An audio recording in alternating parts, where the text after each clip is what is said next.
Hi friends, home സൈഡിലേക്ക് എൻ്റെ എല്ലാ കൂട്ടുകാർക്കും സ്വാഗതം. അപ്പോൾ ഇന്നത്തെ നമ്മുടെ റെസിപ്പി നല്ലൊരു ബീഫ് ഫ്രൈ ആയിട്ട് അടിപൊളി ടേസ്റ്റ്. അപ്പോൾ ഈ ക്രിസ്മസിന് നിങ്ങൾക്ക് തയ്യാറാക്കാൻ പറ്റിയ നല്ല കിടിലനൊരു ഫ്രൈ ആണ് കേട്ടോ നമ്മൾ തയ്യാറാക്കുന്നത്. അപ്പോൾ അതെങ്ങനെയാണ് നമുക്ക് നോക്കാം. വീഡിയോയിലോട്ട് പോയാലോ? അപ്പോൾ അതിനായിട്ട് ഞാനിവിടെ 1 കിലോ ബീഫ് നല്ല വൃത്തിയായിട്ട് കഴുകി കട്ട് ചെയ്ത് വൃത്തിയാക്കി വെച്ചിട്ടുണ്ട് കേട്ടോ. അപ്പോൾ എല്ലോട് കൂടിയത് വേണമെന്ന് ആഗ്രഹമുള്ളവർക്ക് എല്ല് ചേർക്കാം. ഞാനിതിൽ എല്ലൊന്നും എടുത്തിട്ടില്ല, ബീഫ് മാത്രമായിട്ടാണ് എടുത്തേക്കുന്നത്. ഇനി നമുക്കിതിൽ പൊടികൾ ചേർത്ത് കൊടുക്കാം. 1 ടേബിൾ സ്പൂൺ മുളക് പൊടി, 1/2 ടീസ്പൂണ് മഞ്ഞൾപ്പൊടി ചേർത്ത് കൊടുത്തിട്ടുണ്ട്. ഇനി നമുക്ക് 2 സ്പൂണ് വെളിച്ചെണ്ണ ഇതിലേക്ക് ഒഴിച്ച് കൊടുക്കാം. ആവശ്യത്തിനുള്ള ഉപ്പും കൂടെ ചേർത്ത് കൊടുക്കാം.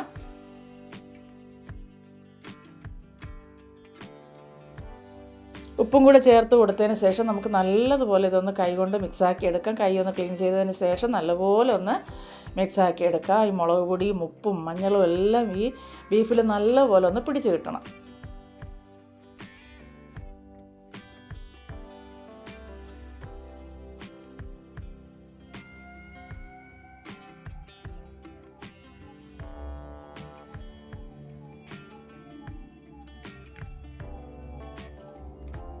അപ്പോൾ നല്ലപോലെ ഒന്ന് നമുക്ക് മിക്സാക്കി എടുത്തതിന് ശേഷം നമുക്കിത് കുക്കറിലേക്ക് മാറ്റി കൊടുക്കാം.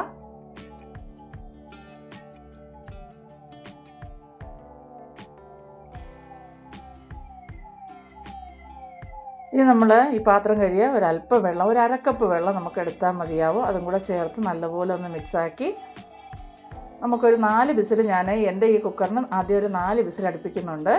അപ്പം നിങ്ങളുടെ ഓരോരുത്തരും കയ്യിലിരിക്കുന്ന കുക്കറിനെ ഡിപ്പെൻഡ് ചെയ്തിരിക്കും വേവൊക്കെ.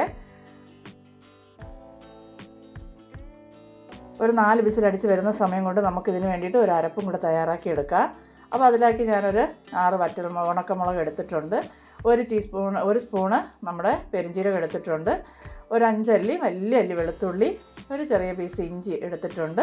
കുറച്ച് കറി ലീഫും കൂടെ നമുക്ക് ചേർത്ത് കൊടുത്തതിന് ശേഷം ഇതൊന്ന് നമുക്ക് കൈതരിപ്പായിട്ടൊന്ന് പൊടിച്ചെടുക്കുക. ഒത്തിരി അരഞ്ഞു പോകാൻ പാടില്ല. ഈ ഒരു പരുവത്തിൽ വേണം നമുക്കിത് കിട്ടാനായിട്ട്. അപ്പോൾ അത് റെഡിയാക്കി എടുത്തിട്ടുണ്ട്. അപ്പം നമ്മുടെ ബീഫെല്ലാം ഇതുപോലെ 4 വിസിൽ അടുപ്പിച്ച് ഞാൻ എടുത്തിട്ടുണ്ട്. അപ്പോൾ ഇച്ചിരി വെള്ളമുണ്ട് കേട്ടോ. അപ്പോൾ ഇത് നമുക്കൊന്ന് ഹൈ ഫ്ലെയിമിൽ വെച്ചിട്ട് തന്നെ ഒന്ന് വറ്റിച്ചെടുക്കാം. അപ്പോൾ ഇത്രയും ഒരല്പം വെള്ളം ഇതിനകത്തുണ്ട്, ചാറ്, അത് കുഴപ്പമില്ല. ഇനി നമുക്ക് ചതച്ച് വെച്ചിരിക്കുന്ന ഈ കൂട്ട് നമുക്കിതിലേക്ക് ചേർത്ത് കൊടുക്കാം. അപ്പോൾ നല്ല ടേസ്റ്റ് കേട്ടോ. ഒരിക്കലെങ്കിലും നിങ്ങളിതൊന്ന് തയ്യാറാക്കി നോക്കുക. ഇനി ഇതിലേക്ക് 1 ടീസ്പൂണ് മുളക് പൊടി ചേർത്ത് കൊടുത്തിട്ടുണ്ട്. ഇച്ചിരി എരിവൊക്കെ ഉള്ള ഒരു ഫ്രൈ തന്നെയാണ്. അതുപോലെ തന്നെ 1 ടീസ്പൂണ് കുരുമുളക് പൊടിയും 1 ടീസ്പൂൺ ഗരം മസാലയും ചേർത്ത് കൊടുത്തു. 2 ടീസ്പൂൺ എടുത്തിട്ടുണ്ട് ഞാനിവിടെ കോൺഫ്ലവറും, അതുപോലെ തന്നെ 2 ടീസ്പൂണ് അരിപ്പൊടിയും കൂടെ നമുക്കിതിലേക്ക് ചേർത്ത് കൊടുക്കാം.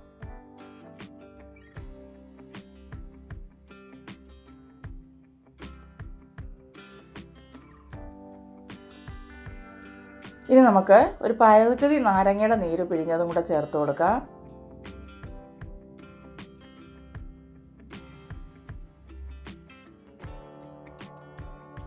ബീഫിന് ചൂടുണ്ട് കേട്ടോ.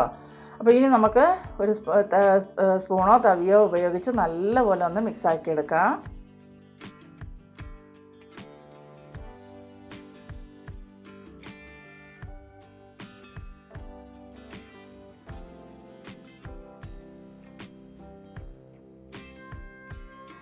നല്ലപോലെ ഒന്ന് മിക്സാക്കിയതിന് ശേഷം നമുക്ക് കുക്കർ അടച്ച് തന്നെ ഒരു 1/2 മണിക്കൂർ ഇതൊന്ന് റെസ്റ്റ് ചെയ്യാനായിട്ട് മാറ്റി വയ്ക്കാം. അപ്പോൾ ഒരല്പം ചാറുള്ളതെല്ലാം വറ്റി നമുക്കിത് കിട്ടും കേട്ടോ. അടുപ്പയിലൊന്നും വെക്കരുത്, ഇങ്ങനെ തന്നെ നമുക്ക് കുക്കറൊന്ന് അടച്ച് മാറ്റി വയ്ക്കാം. നല്ല ചൂടുണ്ട് ബീഫിന്. അപ്പോൾ ഒരു 1/2 മണിക്കൂർ കഴിഞ്ഞിട്ടുണ്ട്. ഇനി നമുക്കിത് വെളിച്ചെണ്ണയിൽ തന്നെ വേണം നിങ്ങളിത് തയ്യാറാക്കി എടുക്കാൻ. അപ്പോൾ ആവശ്യത്തിനുള്ള വെളിച്ചെണ്ണ ഒഴിച്ചിട്ടുണ്ട്.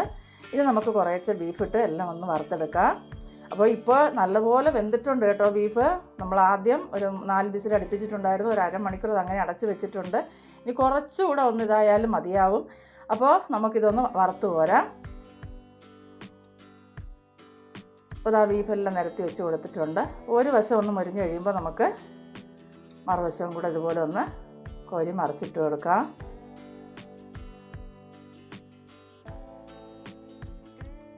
ഒരുപാട് അങ്ങ് ഇതായി പോകരുത്, നമുക്ക് കഴിക്കാൻ പറ്റുന്ന പരുവത്തിന് നല്ലപോലെ ഒന്ന് വറുത്തെടുക്കാം കേട്ടോ.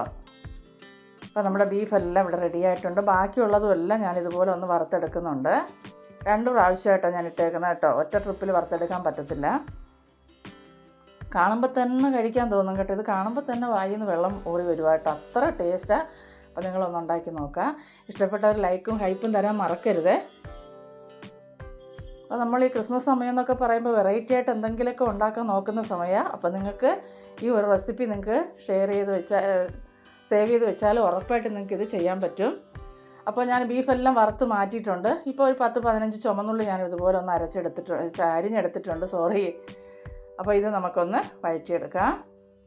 ഇനി ഇതിൻ്റെ കൂടെ തന്നെ നമുക്ക് കുറച്ച് വെളുത്തുള്ളി വേണം. അപ്പോൾ ഒരു 10-12 ചെറിയ അല്ലി വെളുത്തുള്ളി ഞാൻ എടുത്തിട്ടുണ്ട്. ചതച്ച് മാത്രം എടുക്കുക കേട്ടോ, ചെറുതായിട്ടൊന്ന് ചതച്ചെടുക്കുക, അതും കൂടെ ചേർത്ത് കൊടുക്കുക. ഇനി ഒന്ന് വഴറ്റിയെടുക്കാം.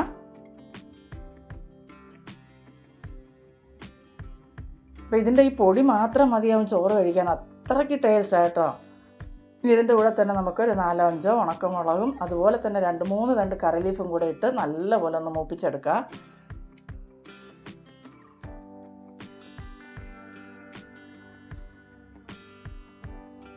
ഇതെല്ലാം കൂടെ മൂത്ത് വരുമ്പോൾ ഒരു മണമുണ്ട് കേട്ടോ, ഒരു രക്ഷയില്ല, പറഞ്ഞറിയിക്കാൻ പറ്റത്തില്ല കേട്ടോ, അത്രയ്ക്ക് മണവും ടേസ്റ്റുമാണ് ഈ ബീഫ് ഫ്രൈ. അപ്പോൾ മുളകെല്ലാം നല്ലപോലെ ഒന്ന് മൂത്ത് വന്നതിന് ശേഷം നമുക്കിതിലേക്ക് ബീഫ് ചേർത്ത് കൊടുക്കാം. നമ്മൾ വറുത്ത് വെച്ചിരുന്ന ബീഫിട്ട് എല്ലാം കൂടെ ഒന്ന് മിക്സാക്കി എടുത്താലുണ്ടല്ലോ, വാ, ഒരു രക്ഷയില്ല പറയാൻ, അത്രയ്ക്ക് കിടിലൻ ടേസ്റ്റാണ് കേട്ടോ.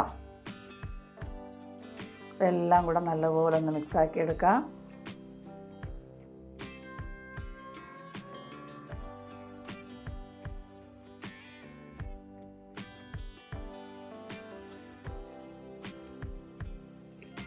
അങ്ങനെ നമ്മുടെ ബീഫ് ഫ്രൈ, അടിപൊളി ബീഫ് ഫ്രൈ ഇവിടെ റെഡി ആയിട്ടുണ്ട്. ഇത്രയും മതിയാവും. നമുക്ക് മാറ്റി ഒരു പാത്രത്തിലേക്ക് ഞാൻ മാറ്റിയിട്ടുണ്ട്. കാണുമ്പോൾ തന്നെ നിങ്ങൾക്ക് അറിയാമല്ലോ ഇതിൻ്റെ ടേസ്റ്റ് എന്തായിരിക്കും എന്നുള്ളത്.